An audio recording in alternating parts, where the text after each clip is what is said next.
Hello, everybody, and welcome back to another episode of the Sexy Business Podcast, and another special episode at that. We are doing our second interview. Now, first things first, I am one of your lovely hosts, Lewd Neko, and joined with me is Spooky Dangerous. Hello. And today, joining us is Shade. Hi everyone. So right away, why don't we give you a chance to actually properly introduce yourself? So, Shades, tell us a little bit about who you are, what you do, and feel free to share any other information about stuff you've been working on. Well, I'm Shades. I run Shady Corner, which originally started as a lewd video game review YouTube channel, and now the last couple of years we've turned into Shady Corner Games. So we now make our own lewd games, and as of 2 years ago, now publish other people's games. So we've kind of grown from just one little tiny thing into many things within the lewd sphere. That's awesome. I love the like character arc. Thank you. Like, if someone was to break down who I was, though, I would say that, like me as Shades, I'm kind of just like, uh, I guess, like Shades as a person. I'm just sort of a bit of everything now. Before it was just the review stuff, so people would know me as that sort of online persona, that sort of wacky dude that would review anything with tits or butts in it. And now it's like I'm kind of like breaking out into that. Well, now there's Shades the developer, and now there's Shades the publisher. So it has been a bit hard to kind of blur those lines together, but only just recently, I think I've got it under control a little bit. Well, I've done a similar journey, right? I obviously didn't do review content, but I started out as a casual enjoyer. Now I'm a competitive enjoyer and also a content creator in this space. And it really does feel like that thing where you have the one passion and then you try and engross yourself in that one passion in as many aspects as you can. hmm Yeah, it feels originally when I first jumped into this particular category, especially of like not just like games but game reviewing and creation. I think I didn't realize how broad it could get, and now it's sort of open. Like doors just keep sort of opening up, and more things keep sort of appearing where I just want to go, oh, I want to try that now, and I want to do this now, and I want to do that now. So I at first I wasn't sure how broad it was going to get. I thought it was just going to be, it's just going to be about sex. That's all it's going to be. And now it's like we're just doing all sorts of wacky ideas.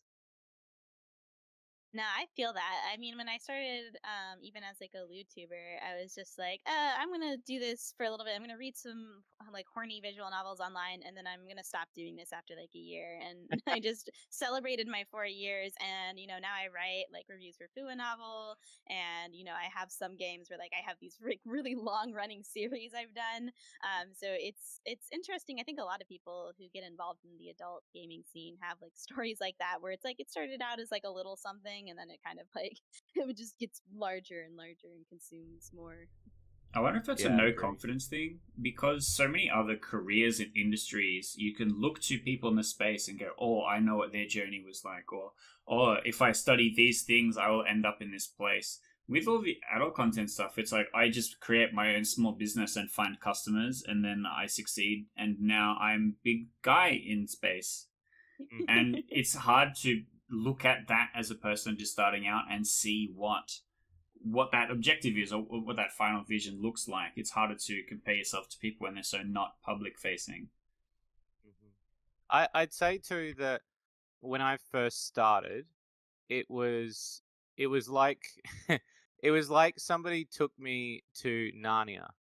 I know it sounds like a weird way to put it, but because I didn't use Discord for the longest time, and it wasn't until a lewd developer told me that there were other places that you could chat to for game development. And once those doors kind of opened up, and I started to see that all these communities are talking and comparing notes, that was when I decided, or that was when I could get more of an idea of feedback and understanding of where I needed to go. Because originally I just was sort of doing my own thing, but now I've got other peers to compare notes to, and I've got other resources and other developers that I can literally just message today and just ask them questions. So I'd say like earlier on, like you were saying, like it's hard because you sort of do it, and then one day you just sort of there you are, you're sort of bigger now. But I also think that we have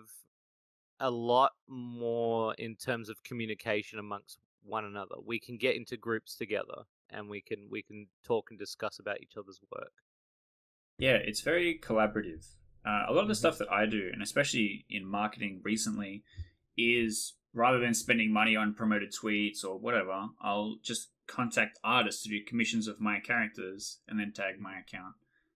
And that's incredibly successful, but also the users recognize that you're participating in the space, you're helping out other creators. If someone's a big fan of a particular person, they're going to go, wow, this person is advocating for this thing, or their rendition of this character was really interesting. I want to go and check that out.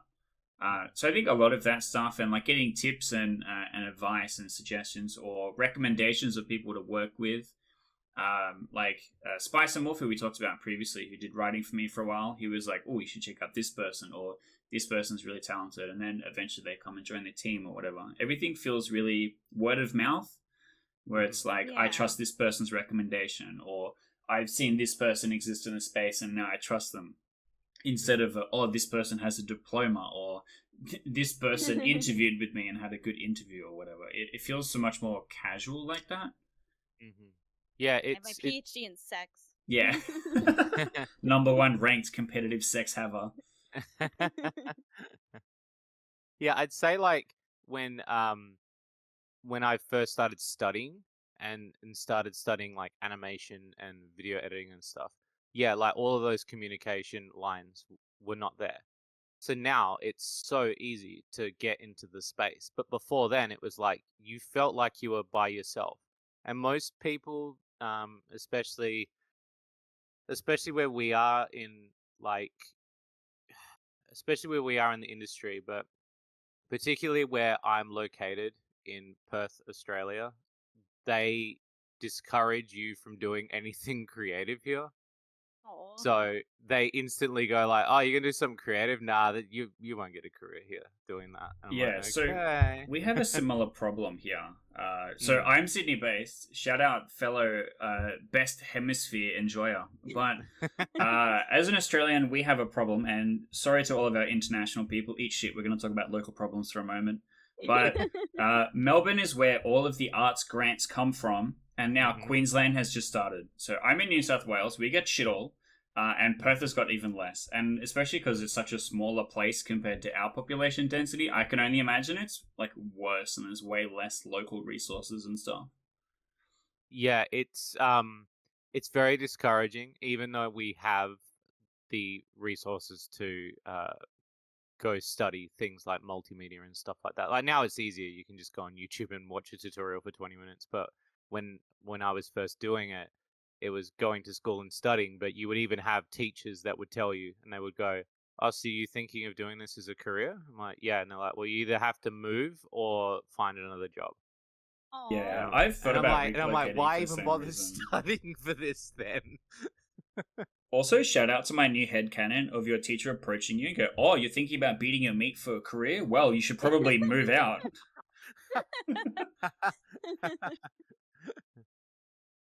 I guess speaking of beating meat, we've talked a little bit about where things currently are, but we also like finding out people's like origin stories. We've talked a little bit about our own kinky origins or hentai origins or whatever you want to refer it as. So thinking back to some of your like earliest memories of that, like what was your sort of like hentai adult gaming awakening? Like, was it a particular game? Or something you saw on the internet? What turned you into the person you are now? What was your spider bite? It's so tough because I feel like there's a lot of different things. Like to give you a bit of perspective, my late father, he actually ran uh the most brothels here in WA Whoa. at one point.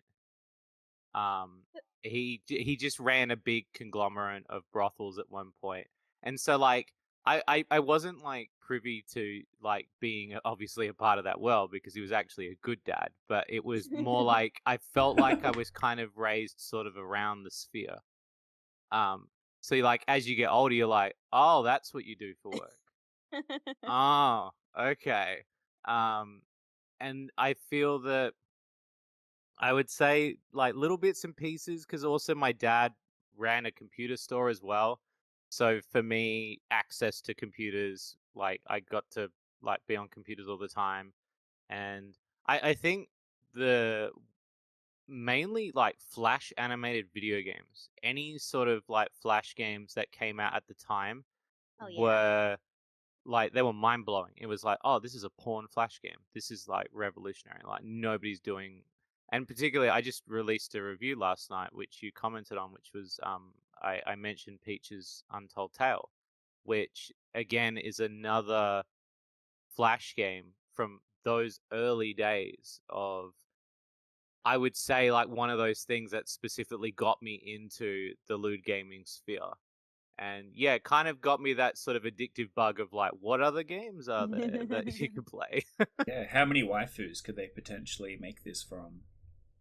I mean, even just Peach's Untold Tale has like Peach, Daisy, Rosalina, Crystal. I think Mm, maybe Samus is in there too. Even just in yeah, one game, there's a lot of waifus.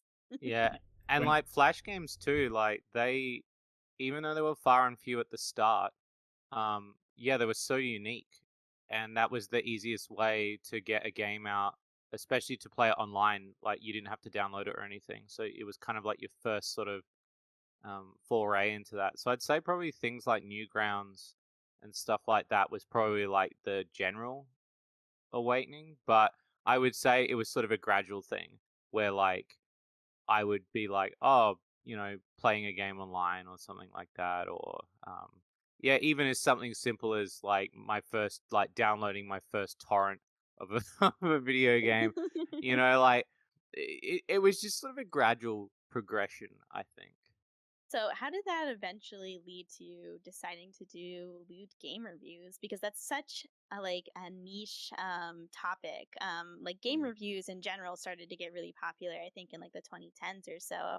I remember watching a lot of just like random video game reviews on YouTube back then.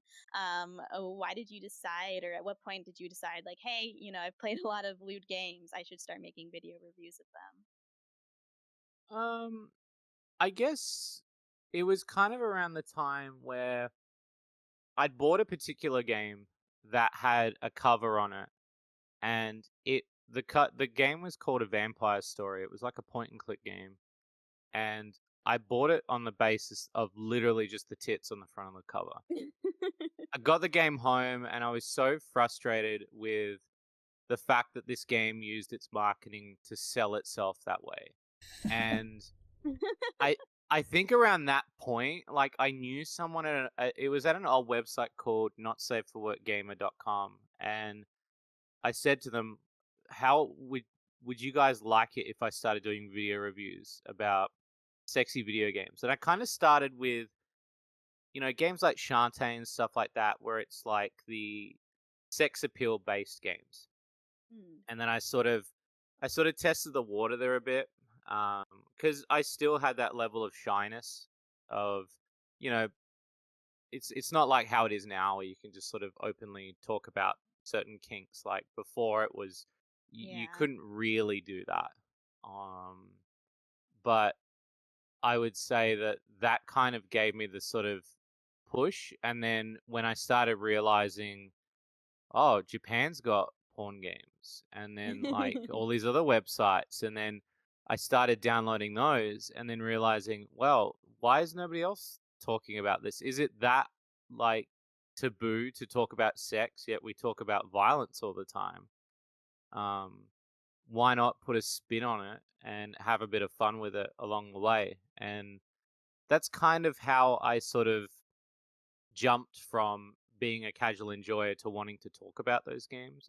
There was a couple of other people in the space at the time who were attempting to do the same thing I've done. They've all kind of come and gone. I've been like really the only one that's sort of stayed doing like the full length reviews where it's like fully edited. Where I'd say there was like 4 or 5 of us around the time that I started. Like we all sort of started popping up at the same time, but YouTube's obvious terms of service, you got to kind of get around that, and it's kind of I have a really interesting way of getting around it. So, but yeah, I would say that yeah, that kind of jump was sort of like it was again, it was a subtle thing where I sort of walked into it, and then as I kind of dipped my toes in a little bit more, I was like, oh, now there's like just games where you fuck, and it's no longer just like chick wearing a bikini. It's like chick getting railed. And I'm like, all right, I can make that funny. So, out of the videos you have made, and I know it's been a lot of them, so it might be hard to recollect them all, but do you have like one that sticks out in your mind as being like one of your favorites? It doesn't necessarily have to be like the best game you reviewed, but if you just had like a video where you're like, oh, I had a lot of fun making this one, or this one meant a lot to me to review. It's funny because it's probably one of the videos that's no longer online anymore. Like it's on, I had to re-upload it to BitChute actually, Mm. because the copyright, the Oh. it wasn't even a lewd thing. It was the fact that the musician didn't understand what it meant for Creative Commons, and so he ended up like it's a whole thing. But Ugh, I would say the video was Lula 3D. Um, I don't know if you've ever heard of Lula 3D. I haven't. No, me No, either. it's a really obscure sort of. It's like teetering on porn. Um, and then they did a bunch of games from this sort of franchise, this Lula franchise. But Lula 3D, I would say, was one of the games that really got me into Oh, I've getting seen really. this. You've seen the game? I just looked up like the box art. I because I remember when I was like a kid, like going on Mm-hmm. YouTube and trying to find NSFW videos because I was too like pussy to go on Pornhub, so I would just find like sexy games. Like I remember watching Mm-hmm. like the stripping scene from like Heavy Rain, for example, and I'm pretty sure I've seen like some cut scenes from this game because she looks super familiar. Yeah, it's an iconic game. It's a terrible game, but it's one of those games that the moment started playing it, I was like, "Oh, this is going to be a fun video to make." And I think it took me well over a month to do all the little bits and pieces just to make it sort of cohesive. Which it again really frustrating that it got taken down. But I mean, it's in other places, and I've had other people re-upload it. Yeah, I would say that's probably my favorite video that I've done. I would say, like, actually, to go back to your previous question really quick, you were saying about like awakening of like when you talk about like what made you really get into like hentai games, even stuff as early as like cutscenes in old PlayStation 1 games would do it for me. Yeah. Yeah. Like it would be like Why did something Alora as have to simple. look like that? She was just too thick. Yeah, there was a game that came like it was a band game called it was a fighting game called Thrill Kill. Um it's like a 4-player fighting game and it got banned before it got released. Um Damn. and it's really easy to get a hold of though because my friend even had it on a disc at the time. Um and there's one chick in it and she's like a dominatrix chick and every Ooh. scene that she's in, every move that she does is like she just full on moans into the microphone. And it's like you can understand why this game didn't come out. Like every cutscene, it's just her literally grinding on someone. I was like, there's no way this would have passed the ratings board. So yeah, I would think that would one of many, besides obviously Lara Croft's pyramid tits. What I'd say. A classic. This might have been answered by Lulu 3D, because my other question was going to be like, what's one of the worst adult games you've ever played? So is it like Lulu 3D? Or is this one like, that's like kind of at the top of the shit pile for you? Oh, there's a lot of top of the shit pile. Um, it's tough because the shit pile constantly changes. There's always something new to be like to set the bar even lower. Um, I do find that there are a lot of visual novels as of late that are getting better, but there was a particular period where there was a lot of visual novels that just felt very samey. Um, I'd say in terms of like the worst, I don't know what it is, but I don't like the realistic 3D models that much Yeah, unless they're me done either. right. Yeah, it's got like that uncanny valley look to them sometimes, where they do Yeah. the still frame shots, and I don't mind them if they do them right, but they just creep me out a little. It's like understandable if it is actually a 3D game where you can roam around and look at stuff and they're kind of animated and moving. But Mm, yeah, the single frame shot stuff does look really weird. And yeah. none of them are really perfect enough for you to just actually feel comfortable with what's happening and what's going on without it being really uncanny. And yet they make so much money, and So much. it confuses the hell out of me because I'm like, I understand it's for somebody, but I'm like, who is it for? I'm trying to work that part out. Yeah, homie, it I ain't guess me. people who don't Where? like anime. Yeah, I guess so. Yeah. Look, Because 2D yeah, I definitely girls know are the kind of games superior. you're talking about. They are, because yeah, I've heard of like a couple of them being like having really good stories, and like part of me is like, okay, I'm intrigued because people keep telling me, like, oh, this one has actually a really interesting plot and stuff like that. But I'm just like, but then I have to stare at these models for like hours. Now, I did want to ask, because we've talked a lot about the past, I want to ask what is going on with Shady Lewd Neko. Actually, tell us about the game. Okay, so Shady Loot Cart's kind of like I guess you'd call it a flagship video game. Basically, I wanted to create the equivalent of Smash Brothers meets go karting meets adult gaming. Um, That and is such so a good pitch.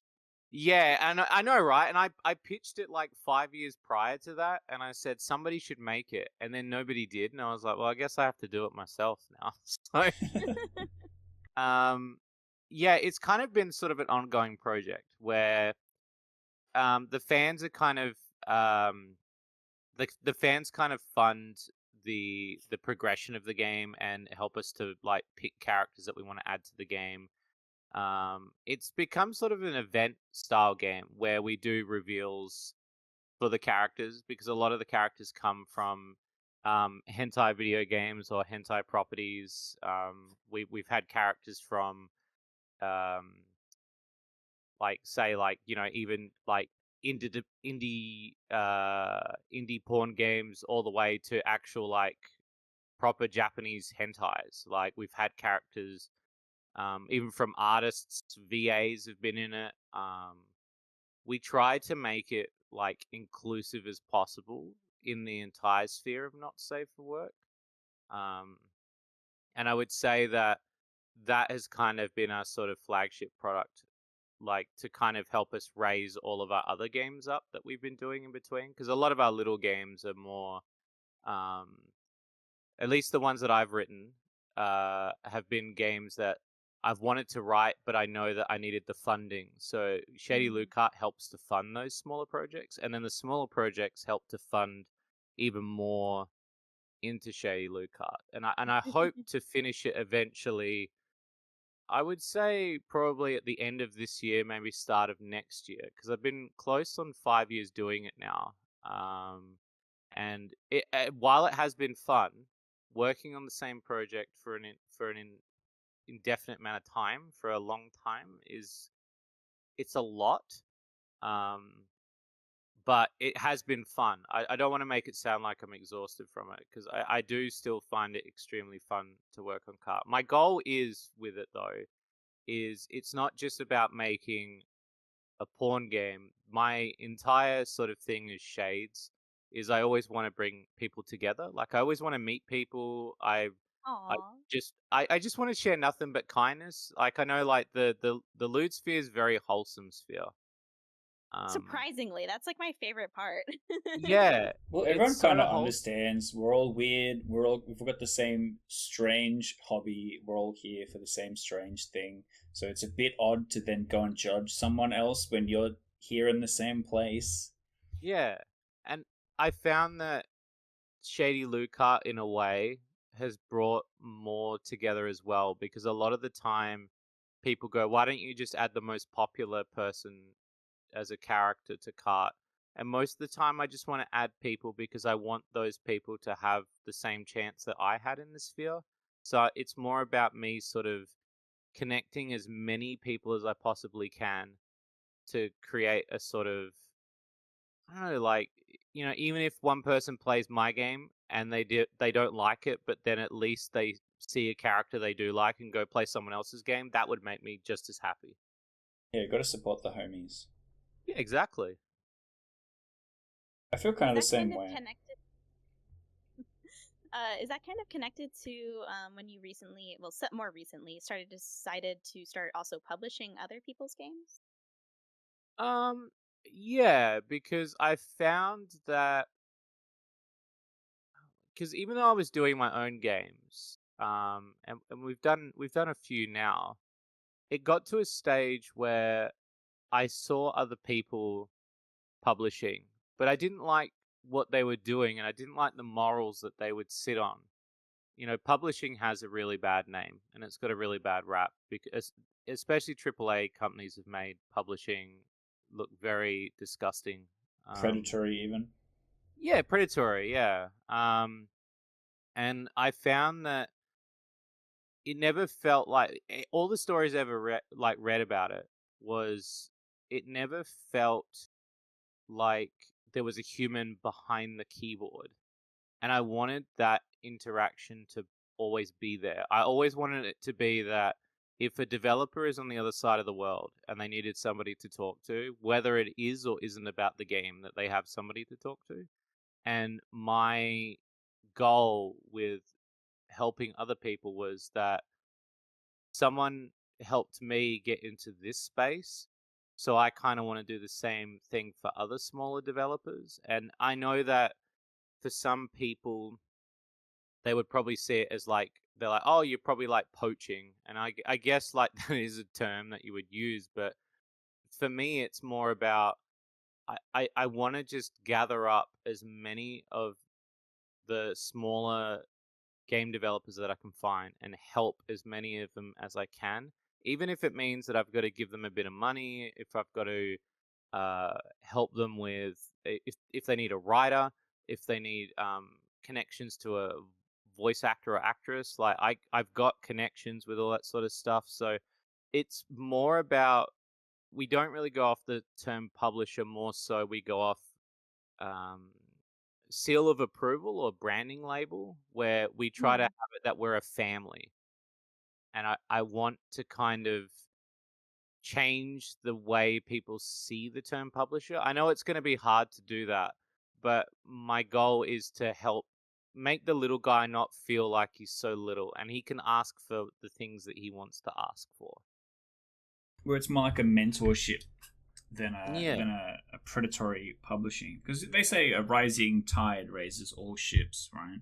Hmm. So if other people that you're working with start to succeed, then only naturally will you also be able to benefit from such a thing. And I Hmm. feel the same way. Like all the people that I've worked with, it's always like I'm happy to try and give them as much work as I can and keep them working. Or if they've got projects that they're working on, I'm happy to help promote that or help push that or give them advice. Or a lot of the time, I'll have people asking me, like, wow, how did you do this? I'm like, well, it actually wasn't hard. Um, I don't particularly think what I make is difficult. It's just you have to be doing it constantly. You have to be always trying to work on it and build it and have that business mindset of kind of being always on. Hmm. Because our company kind of works the same as yours, where we have our flagship game, and then we have the other smaller games that the flagship game helps draw attention to, but the smaller games help people stay connected onto our Patreon model, so we keep people around. We're giving them more content regularly and stuff like that. Hmm. Um, And so, it sounds like we're doing kind of a similar kind of thing. And we need more people in the space to be like that. Part of the reason why we have the Sexy Business podcast is to help people learn about how some of these things currently operate, or how we do things, or how things can work successfully, which I think is important, because the first step usually is to know, and then after that to do. But as we are getting towards the end of our time, we've got to hit you with the hard stinger final question. Who is your number one waifu? It's very easy for me. Oh, really? Yeah, it would have to be Shantae. Okay. Oh, nice. Yeah, it'd have to be Shantae. I think Shantae is, yeah, there's just something about Shantae that doesn't do it like nobody else does it the way she does it. That is a solid fucking waifu. She's great. Yeah, True. she's great. I love her. Great Well, okay, choice. like just out of curiosity, like between you two, like what are your favorite waifus then? We've done a whole episode going through a big long list of stuff. I kind of realized with my current partner, we sat down, and there's like actually an algorithm that you could determine if something is a waifu of mine or not. Because there's just like specific traits that I will always be happy to see in something. Just like big jacket, twin buns, grumpy bitch, sleepy bitch, that kind of stuff. So yeah, maybe I'm just transparent. Who knows? I mean, for me, my number one husbando is Demon Lord Girahim from Legend of Zelda. I've had a crush on him since I was 12, so I'm like, he's like the one I'm with forever. I joke with people like in like polyamorous circles. I'm like, that's like my nesting partner. That's like the one I'm with forever. And then my waifu, as far as like women go, is Super Sonico. Because I've also liked her since I was really young. I was like at a convention and I saw a big titty anime girl. I was like, one day I want to have figures of that big titty anime girl. One day I want to be just like I had you. a huge obsession about her for the longest time. I would say like 4 or 5 years of just me collecting figurines and just posters of her. She's amazing. That is great. All right, do you want to quickly shout out some places where we can find you? We will have links in the description, but for the audio listeners, that's always going to be better. If you want to find out more about us, just head on over to www.shadycorner.com. You can find all of our games over there. You can find all the games that we publish. We've got merch over there. You can also check out our YouTube channel, which is linked there as well. Shady Corner on YouTube, and you can watch all of our YouTube reviews. Otherwise, we are also on Twitter at @ShadyCorner.